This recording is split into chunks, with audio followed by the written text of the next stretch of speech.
সবাইকে স্বাগত সন্ধ্যার মাছরাঙা সংবাদে আপনাদের সঙ্গে আছি কাজী রওশনারা সাকি। শুরুতেই গার্ডিয়ান লাইফ ইন্স্যুরেন্স সংবাদ শিরোনাম।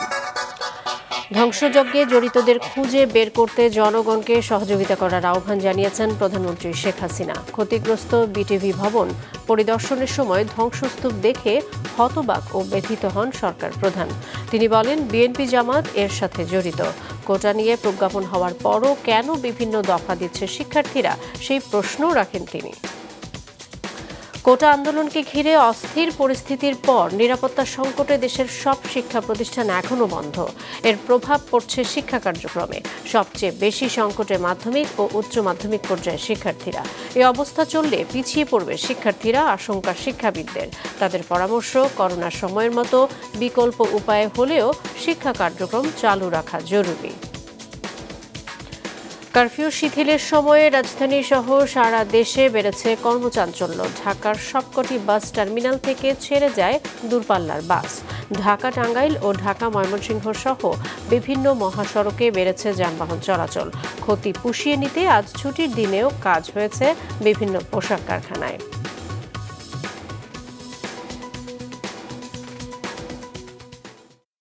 এবারে বিস্তারিত সংবাদ। সাম্প্রতিক সহিংসতার ঘটনায় জড়িত যারা দেশের আনাচে কানাচে রয়েছে, শাস্তির আওতায় আনতে তাদের খুঁজে বের করতে দেশবাসীর প্রতি আহ্বান জানিয়েছেন প্রধানমন্ত্রী শেখ হাসিনা। কোটা সংস্কার আন্দোলনকে ঘিরে গত 18 জুলাই রাজধানীর রামপুরায় বাংলাদেশ টেলিভিশনের মূল কেন্দ্রে দিনভর দফায় দফায় হামলা চালানো হয়। তারা দিনের বিভিন্ন সময়ে ব্যাপক ভাঙচুর করা ও আগুন ধরিয়ে অভ্যর্থনা ও নিরাপত্তা কক্ষ, সেট সামগ্রী রক্ষণাগার, মুজিব কর্নার, টেলিভিশন মিউজিয়াম, যানবাহন, লাইভ করার যন্ত্রপাতি ক্ষতিগ্রস্ত এবং পুড়িয়ে ফেলে। এতে করে সাময়িক সময়ের জন্য বন্ধ হয়ে গিয়েছিল সম্প্রচার। সকালে প্রধানমন্ত্রী শেখ হাসিনা বিটিভির ক্ষতিগ্রস্ত ভবন পরিদর্শন করতে আসেন। দেশের ইতিহাসে প্রথমবারের মতো রাষ্ট্রীয় এই চ্যানেলে হামলার পর ধ্বংসস্তূপ দেখে হতবাক ও ব্যথিত হন সরকার প্রধান। প্রধানমন্ত্রী প্রশ্ন রাখেন, পাকিস্তানি হানাদার বাহিনী পর্যন্ত বিটিভি ভবনকে ক্ষতিগ্রস্ত করেনি। সেখানে আন্দোলনের নামে কারা এখানে হামলা চালিয়েছে? বিএনপি জামায়াত এসবের সাথে জড়িত উল্লেখ করে জানান, 2013 সালে দল দুটির আগুন সন্ত্রাসের সাথে এবারের সহিংসতার ধরন আলাদা। এবারে তারা গান পাউডার ব্যবহার করেছে এবং নিমিষে সব পুরো একেবারে ছাই। যারা এসবের সাথে জড়িত সারা বাংলাদেশের আনাচে কানাচে যে যেখানে আছে তাদের খুঁজে বের করুন, এবং তাদের শাস্তির ব্যবস্থা করার জন্য সহযোগিতা করুন। আমি দেশবাসীর কাছে সেই আহ্বান জানাই। প্রধানমন্ত্রী বলেন, তিনি আন্দোলনরত শিক্ষার্থীদের রাজাকার বলেননি। কি কথা বলেছিলাম আমি? আমার কথাটাকে বিকৃত করা হয়েছিল যে কি মেধাবী কি শুধু মুক্তিযোদ্ধা পরিবারের সন্তান সন্ততিরা কি মেধাবী না? তাহলে মেধাবী কি শুধু ওই রাজাকারের ছেলে মেয়ে? তুমি কে, আমি কে? রাজাকার। তোমার বাবা, আমার বাবা রাজাকার। তার মানে তারা নিজেদেরকেই রাজাকার হিসেবে পরিচয় দিল। আমি তো তাদের রাজাকার বলিনি।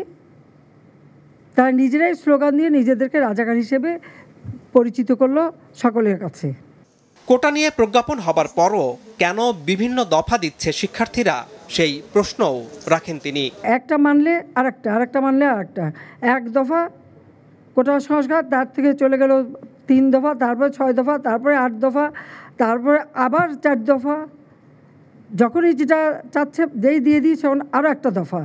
লন্ডন থেকে নির্দেশ দিয়ে বিভিন্ন দেশে মিছিল করে বাংলাদেশের ভাবমূর্তি ক্ষুণ্ণ এবং সেই সাথে শ্রম বাজারকেও ক্ষতিগ্রস্ত করা হচ্ছে বলেন প্রধানমন্ত্রী। এদিকে বিকালে প্রধানমন্ত্রী যান ঢাকা মেডিকেল কলেজ হাসপাতালের জরুরি বিভাগে। সেখানে দেশের বিভিন্ন স্থানে সাম্প্রতিক সহিংসতায় আহতদের চিকিৎসা ও বর্তমান শারীরিক অবস্থার খোঁজ খবর নেন তিনি। চিকিৎসারতদের দেখে বেদনাহত হন সরকার প্রধান। বলেন, দল মত নির্বিশেষে সকল আহতদের চিকিৎসার ব্যবস্থা করবে সরকার। এইভাবে মানুষ আপনজন হারাবে, এইভাবে মৃত্যুর মিছিল হবে, এটা আমি কখনো চাই না। কিন্তু আজকে বাংলাদেশে সেটাই করলো। চিকিৎসার জন্য যা যা প্রয়োজন সরকার করে যাচ্ছে এবং করবে। চিকিৎসা শেষে তাদেরকে অন্তত তাদের আয় রুজির ব্যবস্থা যাতে হয় সেটাও আমরা করব। কাজে আমি মানুষকে মানুষ হিসেবে দেখি, এখানে দল মত নির্বিশেষে সকলের জন্যই আমি কাজ করি। এটা চিন্তা করি না কে আমার সমর্থন দেয় না দেয়, সেটা আমি চিন্তা করি না। আনোয়ার হোসেন, মাছরাঙা সংবাদ, ঢাকা। সরকারি চাকরিতে কোটা সংস্কারের আন্দোলনকে ঘিরে অস্থির পরিস্থিতির পর নিরাপত্তা সংকটের কারণে সারা দেশের সকল শিক্ষা প্রতিষ্ঠান বন্ধ আছে। শিক্ষাবিদরা বলছেন, এমনভাবে শিক্ষা প্রতিষ্ঠান বন্ধ রাখলে পিছিয়ে পড়বে শিক্ষার্থীরা। নুরুন নাহার ওয়েলের রিপোর্ট। সরকারি চাকরিতে কোটা সংস্কারের আন্দোলনকে ঘিরে তৈরি পরিস্থিতিতে প্রভাব পড়েছে দেশের শিক্ষা কার্যক্রমের ওপর। এর মধ্যে সবচেয়ে বেশি সংকটে পড়েছেন এইচএসসি ও সমমানের শিক্ষার্থীরা। ইতিমধ্যে 2 দফায় 4 দিনের এইচএসসি পরীক্ষা স্থগিত করা হয়েছিল। গতকাল বৃহস্পতিবার একসঙ্গে আগামী 1 আগস্ট পর্যন্ত পরীক্ষা স্থগিত করা হয়। এ বিষয়ে কথা হয় নটরডেমের শিক্ষার্থী আসিফ আনজারের সাথে, যিনি এবার অংশ নিচ্ছেন এইচএসসি পরীক্ষায়। বলছিলেন বারবার পরীক্ষা পেছানোর প্রভাব পড়ছে তার প্রস্তুতিতে। ডেফিনেটলি দেশের এরকম একটা উত্তাল পরিস্থিতি, আপনি পড়ালেখা করা বা আপনি ওভাবে টেবিলে বসে নিজের মনোযোগ ধরে রাখা বা দেশের খবর না নিয়ে আমি একাত্মভাবে পড়াশোনা করব, এটাও কিন্তু কখনোই সম্ভব হয় না। তো ওভারঅল যা হয়েছে এই ছুটির সময়টা বা এই সময়টায় পড়ালেখায় ডেফিনেটলি ছেদ পড়েছে। তার মতোই আরেক শিক্ষার্থী সাইরা সাদাফ আফরা। বিকারুন্নেসার এই শিক্ষার্থী চিন্তিত সামনে পরীক্ষা নিয়ে এবং বিশ্ববিদ্যালয়ে ভর্তির প্রস্তুতির বিষয়ে। এটি অনিশ্চয়তার বিষয় যে সামনে পরীক্ষাগুলো কবে হবে বা ঠিকমতো হবে কি না সেই বিষয়ে আমরা যেহেতু জানি না, তাই প্রস্তুতিতে একটি ব্যাঘাত ঘটছে। শুধু শিক্ষার্থীরা নন, চিন্তিত হয়ে পড়েছেন অভিভাবকরাও। এবার পরীক্ষা বন্ধ হওয়ার পিছনে আমাদের দুশ্চিন্তার কারণ আরও বেশি। অপ্রত্যাশিত কিছু ঘটনা আমাদের দেশে ঘটল। এখন সামনের দিকে সরকার কিভাবে কি প্রস্তুতি নেয়, কবে নাগাদ খোলে, এটা আমাদের আসলে খুব ব্যাপকভাবে দুশ্চিন্তার একটা কারণ। শিক্ষাবিদ অধ্যাপক মোহাম্মদ কায়কোবাদ মনে করেন, শুধু এইচএসসি পরীক্ষার্থী নয়, বিদ্যালয়গুলোর চলমান মাধ্যমিক পর্যায়ে ষান্মাসিক পরীক্ষাও বন্ধ হয়ে গেছে। নতুন শিক্ষাক্রমের আলোকে এই মূল্যায়ন কার্যক্রম চলছিল। প্রতিষ্ঠান বন্ধ থাকায় পিছিয়ে পড়বেন শিক্ষার্থীরা। দেশের অবস্থা যাই হোক না কেন, আমরা কখনো এই কথাটা বলবো না আমাদের ছাত্রছাত্রীরা যাতে পড়ালেখা বন্ধ করে, বরং তারা পড়ালেখা করতে পারে, জ্ঞান অর্জন করতে পারে, এই রকম একটা পরিবেশ সেটা যেভাবেই পারি সেটা নিশ্চিত করতে হবে। ঢাকা বিশ্ববিদ্যালয়ের শিক্ষা ও গবেষণা ইনস্টিটিউটের অধ্যাপক মোহাম্মদ মুজিবুর রহমান মনে করেন, শিক্ষার্থীদের শিক্ষা কার্যক্রম ভিন্ন উপায়ে হলেও চালু রাখার উদ্যোগ নেওয়া যায়।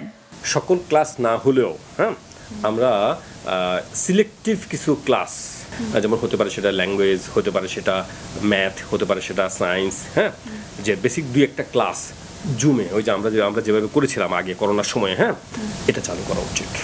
16 জুলাই সব সরকারি বেসরকারি বিশ্ববিদ্যালয় বন্ধের সিদ্ধান্ত নেয় সরকার। একই দিন মাধ্যমিক ও উচ্চ মাধ্যমিক পর্যায়ের সব শিক্ষা প্রতিষ্ঠান এবং পলিটেকনিক ইনস্টিটিউটগুলো পরবর্তী নির্দেশ না দেওয়া পর্যন্ত বন্ধের ঘোষণা দেয় মন্ত্রণালয়। সারা দেশের সরকারি প্রাথমিক বিদ্যালয়গুলোও বন্ধ ঘোষণা করা হয়েছে। নুরুন নাহার উইলি, মাছরাঙা সংবাদ, ঢাকা। ছাত্র আন্দোলনকে কেন্দ্র করে সহিংসতার সময় ঢাকা বিশ্ববিদ্যালয়ের অন্তত 300 কক্ষ ভাঙচুর করা হয়েছে বলে জানিয়েছেন বিশ্ববিদ্যালয়ের উপাচার্য অধ্যাপক মাকসুদ কামাল। জানান, এসব সংস্কারের পরই খুলবে ক্যাম্পাস। সকালে বিভিন্ন হল ঘুরে দেখেন উপাচার্য, হামলায় স্যার AF রহমান হলে সবচেয়ে বেশি ভাঙচুর করা হয়েছে। এই হলে বরাদ্দ কেন্দ্রীয় ছাত্রলীগের সভাপতি সাদ্দাম হোসেনের কক্ষ ভাঙচুর হয়। এছাড়া জসিমউদ্দিন হল, সূর্য সেন, জহুরুল হক, শহীদুল্লাহ ও মহসিন হলের ছাত্রলীগ নেতাকর্মীদের কক্ষ ভাঙচুর করা হয়। উপাচার্য বলেন, আকস্মিকভাবে মারামারি শুরু হওয়ায় পরিস্থিতি নিয়ন্ত্রণের বাইরে চলে যায়। শিক্ষার্থীদের ক্ষোভের মুখে হল প্রভোস্টরাও ভাঙচুর ঠেকাতে পারেননি। কারফিউর সময়সীমা আরও শিথিল হওয়ায় সাপ্তাহিক ছুটির দিনেও অনেকটাই কর্মব্যস্ত রাজধানী ঢাকা। গত কয়েকদিনের চেয়ে বেশি যানবাহন দেখা গেছে সড়কে। দূরপাল্লার পরিবহন চলাচল ছিল অনেকটাই স্বাভাবিক। কারফিউ শুরু হওয়ার সপ্তম দিনে রাজধানীতে জনজীবন অনেকটাই স্বাভাবিক। আজ ও আগামীকাল ঢাকায় কারফিউ শিথিল থাকছে সকাল ৮টা থেকে বিকেল ৫টা পর্যন্ত। এ দুদিন ৯ ঘন্টা করে বিরতি থাকার খবরে সাপ্তাহিক ছুটির দিনেও বিভিন্ন কাজে রাস্তায় নামতে দেখা গেছে ঢাকাবাসীকে। দূরপাল্লার গণপরিবহনও ঢাকা ছাড়ে সকাল থেকে। যাত্রীদের উপস্থিতি ছিল চোখে পড়ার মতো। এদিকে আজ ও কাল সকাল ৮টা থেকে বিকেল ৫টা পর্যন্ত ৯ ঘন্টা গাজীপুর, নারায়ণগঞ্জ ও নরসিংদী জেলায় কারফিউ শিথিল করা হয়েছে। দেশের অন্যান্য অঞ্চলেও বিভিন্ন সময় অনুযায়ী তা শিথিল রয়েছে। কারফিউ শিথিল করায় মহাসড়কে দূরপাল্লার যানবাহনের সংখ্যা বেড়েছে। স্থানীয় রুট ও ঢাকাগামী পরিবহনগুলো স্বাভাবিক সময়ের মতো চলেছে। গাজীপুর সহ ঢাকা টাঙ্গাইল ও ঢাকা ময়মনসিংহ এবং ঢাকা চট্টগ্রাম মহাসড়কে যানবাহন চলাচল ছিল স্বাভাবিক। গাজীপুরের চন্দ্রা ও চান্দনা চৌরাস্তা সহ বিভিন্ন বাস স্ট্যান্ডের অবস্থা স্বাভাবিক রয়েছে। মহাসড়কের নিরাপত্তা ও শৃঙ্খলা রক্ষায় কাজ করছে হাইওয়ে পুলিশ। এদিকে ক্ষতি পুষিয়ে নিতে আজ বন্ধের দিনেও খোলা ছিল চট্টগ্রাম ও সাভারের পোশাক কারখানা। বিএনপি বরাবরই বিদেশিদের উপর ভর করে ক্ষমতায় আসতে চায়। এ কারণেই আন্তর্জাতিক তদন্তের কথা বলেছেন বিএনপি মহাসচিব। এমন মন্তব্য করেছেন আওয়ামী লীগের সাধারণ সম্পাদক ওবায়দুল কাদের। সকালে ধানমন্ডিতে চলমান পরিস্থিতি নিয়ে সংবাদ সম্মেলনে একথা বলেন তিনি। আন্তর্জাতিক তদন্তের দাবি তুলছে বিএনপি সবসময় দেশের উপর, দেশের জনগণের উপর আস্থা না রেখে বিদেশি প্রভুদের উপর ভর করে রাজনীতি করে। এক্ষেত্রেও তাদের সন্ত্রাসী চরিত্র উন্মোচিত হওয়া, সেটা থেকে দায় মুক্তির জন্য তারা বিদেশিদের হস্তক্ষেপ দাবি করছে। রাষ্ট্রবিরোধী চক্র কয়েকজন বিদেশি রাষ্ট্রদূতের ফেসবুক আইডি হ্যাক করে মিথ্যা মন্তব্য ছড়াচ্ছে জানিয়েছেন পররাষ্ট্রমন্ত্রী। সকালে জাতীয় প্রেসক্লাবে এক আলোচনা সভায় তিনি একথা জানান। বিদেশিদের আইডি হ্যাক করে সেখান থেকে উল্টাপাল্টা পোস্ট দেওয়া হয়েছে। ইটালিয়ান রাষ্ট্রদূতের আইডিও হ্যাক করা হয়েছে। আজকে রাষ্ট্র আক্রান্ত যারা পিটিয়ে মানুষ হত্যা করে ঝুলিয়ে রেখেছে প্রত্যেকের বিচার হবে। যারা মেট্রো রেলে আগুন দিয়েছে, ভিডিও ফুটেজ আছে, প্রত্যেকের বিচার হবে। সহিংস ছাত্র আন্দোলনের মধ্যে প্রধানমন্ত্রী শেখ হাসিনাকে জড়িয়ে ভুল তথ্য পরিবেশনের জন্য ক্ষমা চেয়েছে ভারতীয় সংবাদ মাধ্যম ইন্ডিয়া টুডে এনই। গত 21শে জুলাই তাদের ওয়েবসাইটে প্রকাশিত সংবাদের শিরোনাম ছিল Indian students flee Dhaka amid violent clashes, PM Sheikh Hasina airlifted. সংবাদটি অনলাইনের পাশাপাশি ইন্ডিয়া টুডে এনইর এক্স অ্যাকাউন্টেও পোস্ট করা হয়। ভিত্তিহীন এই সংবাদের জন্য প্রতিবাদ জানায় নয়াদিল্লির বাংলাদেশ হাইকমিশন। এই প্রতিবাদের পর ভুল স্বীকার করে ক্ষমা প্রার্থনা করে ইন্ডিয়া টুডে এনি। তাদের ওয়েবসাইটে লিখেছে, ইন্ডিয়া টুডে এনি এই অনিচ্ছাকৃত ত্রুটির জন্য আন্তরিকভাবে ক্ষমা প্রার্থী। সরবরাহ বাড়লেও 2 দিনের ব্যবধানে রাজধানীর খুচরা বাজারে কেজিতে 10 থেকে 20 টাকা বেড়েছে সবজির দাম। মাসখানেক আগের বাড়তি দরে বিক্রি হচ্ছে চাল। রঞ্জিবুল মিজানের রিপোর্ট। গুনে গুনে 12টি টমেটো ওঠে 1 কেজির পাল্লায়, দাম 180 টাকা। অর্থাৎ খুচরা বাজারে প্রতি পিস ভারতীয় টমেটোর দাম করে 15 টাকা। চীন থেকে আনা গাজরও বিক্রি হচ্ছে 170 থেকে 180 টাকা দরে। আসলে এই দুইটা পণ্য হচ্ছে বাইরের, ওইটা চায়না, এটা ইন্ডিয়ান। এই দুইটা পণ্যের দাম বেশি, আর যেগুলো দেশি মাল এগুলো সীমিতের ভিতরে আছে। গেল সপ্তাহের চেয়ে সরবরাহ বাড়লেও কাঁকরোল আর বরবটি সহ স্থানীয়ভাবে উৎপাদিত অধিকাংশ সবজি বিক্রি হচ্ছে 80 থেকে 120 টাকা কেজি দরে। গত 2 দিনে যেরকম আমদানি ছিল, এই 2 দিনে আমদানিটা কম, এই কারণে কেজি প্রতি 10-20 টাকা বাড়তি। আমাদেরও বেশি কেনা লাগতেছে, বেশি বিক্রি করা লাগতেছে। কিছু কিছু সবজি টুরিজম পাওয়া যাচ্ছে, কিন্তু ম্যাক্সিমামই বেশি। মাসখানেক আগে খুচরা ও পাইকারি বাজারে কেজি প্রতি মোটা আর সরু চালে দাম বাড়ে 3 থেকে 6 টাকার মতো। গেল সপ্তাহে আরেক দফায় বাড়ে 2 থেকে 3 টাকা। রাজধানীর কারওয়ান বাজারে আজও সেই দরে বিক্রি হচ্ছে চাল। মিনিকের আগে কিন্তু 62-64 টাকা, অন কিলো লাগে 68-70 টাকা। বিক্রি বর্তমানে আপনার 72-70। এই দেশে তো কোনো জিনিস বাড়লে আর কমতে চায় না, এটা আমার আর আপনার মতো মানুষের কমানো সম্ভব না।